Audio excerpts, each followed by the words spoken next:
दोस्तों, आज की वीडियो में श्रीमद् भगवद गीता के 14वें अध्याय को गुणत्रय विभाग योग कहा जाता है। इस अध्याय में भगवान श्री कृष्ण ने 3 प्रमुख गुणों सत्वगुण, रजोगुण और तमोगुण का विस्तार से वर्णन किया है। यह तीनों गुण प्रकृति के मूल तत्व हैं, जो प्रत्येक जीव को प्रभावित करते हैं और उसके आचरण, विचारधारा एवं कर्मों को नियंत्रित करते हैं। प्रकृति के 3 गुणों का परिचय।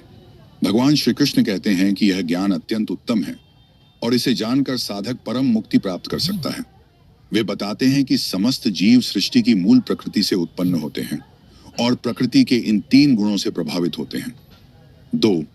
तीनों गुणों का विस्तार से वर्णन। कोई सात्विक गुण शुद्धता और ज्ञान का गुण। यह गुण सुख, ज्ञान और शांति की ओर ले जाता है। सात्विक व्यक्ति में संयम, संतोष, भक्ति, करुणा और सत्य का पालन करने की प्रवृत्ति होती है। यह गुण व्यक्ति को मोक्ष और आत्मा की उच्च अवस्था की ओर अग्रसर करता है। ऐसे लोग सत्कर्मों में संलग्न रहते हैं और शुद्ध आहार, विचार तथा व्यवहार को अपनाते हैं। खे राजसिक गुण क्रियाशीलता और इच्छाओं का गुण। यह गुण अत्यधिक कर्मशीलता, महत्वाकांक्षा और लालसा को बढ़ाता है।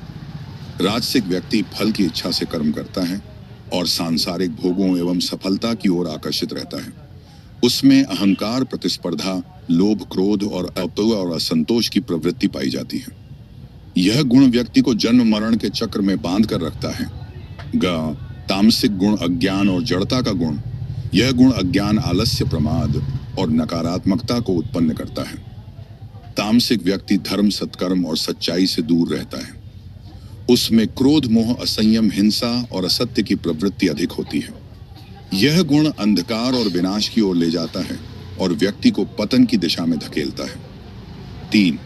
तीनों गुणों का परिणाम। सात्विक गुण व्यक्ति को उच्च लोकों में ले जाता है। राजसिक गुण उसे कर्मों के बंधन में डालकर पुनर्जन्म की ओर धकेलता है। तामसिक गुण व्यक्ति को अज्ञान में रखकर निचले लोकों, नरक या अधोगति में गिरा देता है। 4. तीनों गुणों से ऊपर उठने का मार्ग। भगवान श्री कृष्ण बताते हैं कि जो व्यक्ति इन तीनों गुणों को समझकर उनके प्रभाव से मुक्त हो जाता है, वही मोक्ष, परम मुक्ति प्राप्त करता है।